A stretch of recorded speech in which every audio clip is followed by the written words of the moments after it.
Hey everybody, would you like to hear another story about the life of the old naked man? Well, when you're growing up, what's the one vehicle that you had that really stands out in your mind? Did you have a hot rod that you loved to take her around with? Maybe it was a flashy sports car. Maybe you had a car or a truck or something that you bought and restored it right from the ground up. Um, I'd sure love to hear your stories and what fun you had and what vehicles you worked on. Anyway, my story is about my 1965 Plymouth Barracuda. Now, that's not the car that I originally wanted. See, I was farming at the time, and I went into town one day and um, went to this dealership, and it was this uh, little Valiant convertible, and I just thought that was the nicest looking car I ever seen. So took it for a drive and brought it back and told the dealer that yes, I was going to take it. And so I'd be back the next day to get it. Well, I was farming at the time, and so I arranged for my dad to go in and pick up the car. And so I'm out in the field working, waiting for my dad to show up with my car. And all of a sudden, I see this car coming across the field towards the tractor that I'm on. Well, it sure was no convertible, and it wasn't the car that I had looked at. In fact, I thought it was probably one of the ugliest looking things I had seen. I hated the color. It was one of those kind of gold colored cars, and it had a fastback. So my dad pulls up with a tractor and gets out, and he says that the dealership had sold the car before he got there. Well, I was not impressed.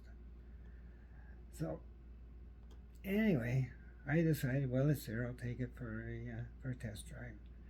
Well, it turns out it had a little 273 high performance engine in it and a 4-speed transmission.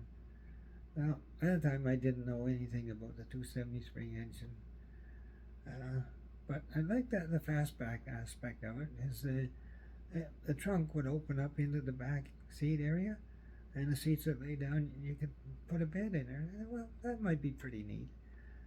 So anyway, I decided to take the car. So I ended up buying it. So every day I'm driving to work. There's this little town I had to go through, and just as you're coming out of the town, there's an S bend, and the speed limit on this S bend is like 30 mile an hour.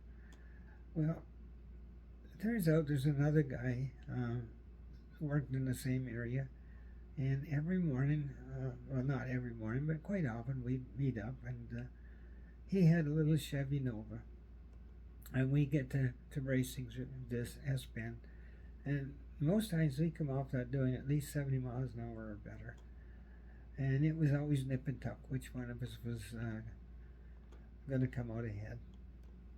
So one night, I'm coming home after working all day, and beautiful night, stars are out, and I'm just totally relaxed and super good mood.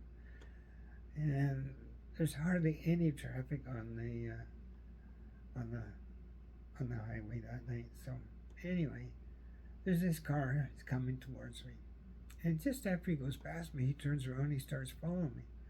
Well, you're not going to believe who it was that was following me.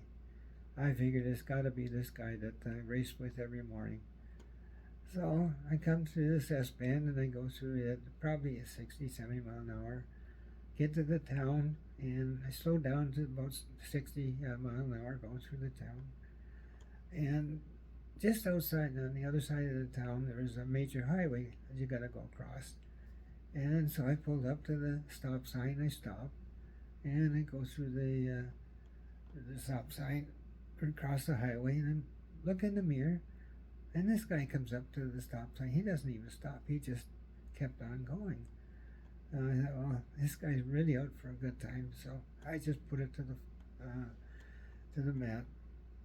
And I do well over 120 miles an hour, and he's lagging behind me quite a bit, more than I thought he should be. But anyway, he kept on following me, and he even followed me down the gravel road that I lived on. I thought, well, that's pretty strange. So anyway, I get home, pull in the driveway, and darned if he doesn't pull in behind me. Well, it turns out it was a cop. And the first thing he says to me, he says, "Do you always drive this way?"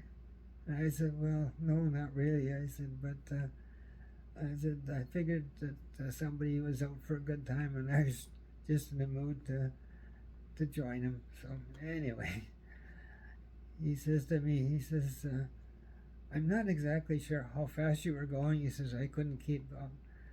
But he said I was a pretty good driver. He says I always signaled when I made a turn. I always stopped at a stop sign. So he charged me for 60 and a 50 and told me to get my headlight fixed. So I thought he was a pretty decent cop. I figured he was just out for a good time himself. So anyway, that turned out not too bad. So anyway, later on, I'm working. And it's wintertime, and we get a heck of a snowstorm, and the roads are drifting in. So I decided, well, I'm going to head home early. So I get down the gravel road that I live on, and on this gravel road, just after you turn off the highway, there's a hill that you got to go up. On the top of this hill, there's about a 3-foot snowdrift. I'm never going to get through that. So, well, if I back up, across the highway, and take a run at it. And that's what I did. So I got through the first snowdrift. And as soon as I got through, I stopped because I wasn't sure what was in front of me.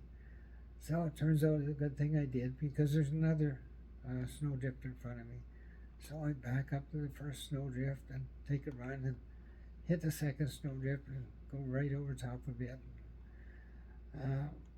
I did this 3 or 4 times at least, and every time I hit the snowdrift, the snow would blow back over the windshield, and you couldn't see a bloody thing until you got stopped and cleared the window a bit. So anyway, the last time I did this, I took a run at this snowdrift, and I got through it, and I stopped. Well, it's a good thing I did, because right in front of me, about 2 feet away, was this big, huge maple tree. And it's a good thing I stopped when I did. So anyway, I'm pretty stocked, so I get the shovel out and dig the car out, get back on the road. Well, I guess a neighbor must have seen me heading down the road, so he comes out with his big tractor, hooks on the front of my car, and drags me home. Well, I get home, and the hole underneath the hood is just packed right full of snow. It took a long time to get the snow melted out of there. This had to be one of the best vehicles I ever had when it come to driving in the snow. Now, one of the problems with this car, it was always burning out the points. And so one day I'm driving in northern Ontario, and the car starts messing. Well, I knew right away that it was the points that was the problem. So I pulled into this gas station, and nobody in there spoke English. It was all French, but I didn't speak French at all. So what I wanted to do was I wanted to get a little bit of grease to put on a distributor camshaft, so that the little fiber block on the points wouldn't wear down so much. So I readjusted the points and finally convinced them that what I needed was a little bit of grease. Well, they figured out that I wanted grease, so they bring out this big tube of grease. So I just dipped my finger in the end of the tube and got a little bit on the end of it, put it on the camshaft, and thanked them very much. And they looked totally stunned, but I just drove off. So, and the car worked pretty good after that. So another time I'm at work, and with a 4-speed transmission, I always put my emergency brakes on when I park. So I drive to work. It's wintertime, and park outside the Quonset that I was working in. So anyway, later on that afternoon, it's time to go home. So I go out and jump in my car and let the emergency brake off. Car won't move. The brakes had frozen on. So I tried rocking this thing back and forth to try and get the brakes to release, but they didn't release. But eventually I took the spider gears right out of it. And so I thought, well, take it to the dealer and get it fixed. I mean, the car's under warranty. So pull in the dealer, and he says, sorry, he says, no warranty on this. He says, you were racing and hit a bare patch on the highway. Well, I couldn't convince him any different, so uh, he was going to charge quite a bit to fix this thing. And so I decided, well, I'll just take it home and fix it myself. Well, the rear ends on the 65 Barracuda was a little different than most of them. The whole rear end assembly, instead of bolting into the housing, you had to spread it apart and then slide the rear end right out of there in order to do any work on it. Well, I didn't have the proper tool for spreading the rear end apart, so I made my own. And I guess I must have spread it a little too far.